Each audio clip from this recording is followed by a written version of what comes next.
Hello everyone, welcome to my another shopping হল। এটা ঠিক শপিং হল বলা চলে না, এটা গ্রসারি হল বলা যেতে পারে। তো চলো আজকে তোমাদের সাথে শেয়ার করি কি কি কিনলাম। প্রথমেই কিনলাম এই হাইড অ্যান্ড সিকের একটা প্যাকেট, যেটা অলরেডি খুলে ফেলেছে। এরকম ছোট ছোট চকো রোল এর মধ্যে রাখা আছে, অনেকগুলোই রাখা আছে, আমি ঠিক কাউন্ট করিনি কটা আছে। তারপরে নিয়ে এসেছি নিমিষার জন্য একটা মাখনা, যেটাও খেতে পছন্দ করে। তারপরে পাস্তা নিয়ে এসেছি, এটা আমাদের জন্য, মিষ্টি পাখির জন্য, সবার জন্য।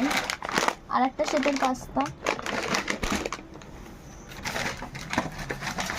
তারপরে নিয়ে এসেছি খেজুর, যেটা অলরেডি খোলা হয়ে গেছে। এরকম একটা খেজুর নিয়ে এসেছি।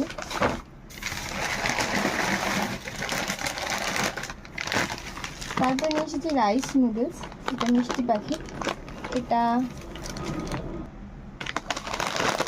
এটাই পৌচঙের, এটা রাইস নুডলস। এটা তোমরা বাচ্চাদের নিশ্চিন্তে খাওয়াতে পারে, কিন্তু এটা খুব স্টিকি হয়, তো সেই বুঝে রেসিপিটা বানাবে। এটা নিয়ে এসেছে।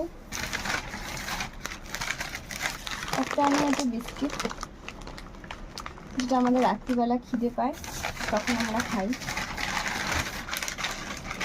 আর একটা নিয়ে আসা হয়েছে এরকম পাঁপড়, এটা গার্লিক ফ্লেভারে রয়েছে, তো খুবই ভালো লাগবে। আমি মিষ্টি পাখি, আমাদের দুজনেই রসুন খুব ভালো লাগে।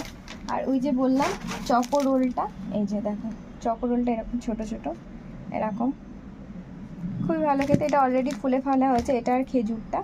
তো তোমাদের কেমন লাগলো এই গ্রসারি হলটা অবশ্যই কমেন্টে জানিও। দেখা হচ্ছে অন্য কোনো ভিডিওতে, তখন সবাই ভালো থেকো, সুস্থ থেকো। আর যারা ফেসবুকে নতুন দেখছো অবশ্যই ফলো করে যেও।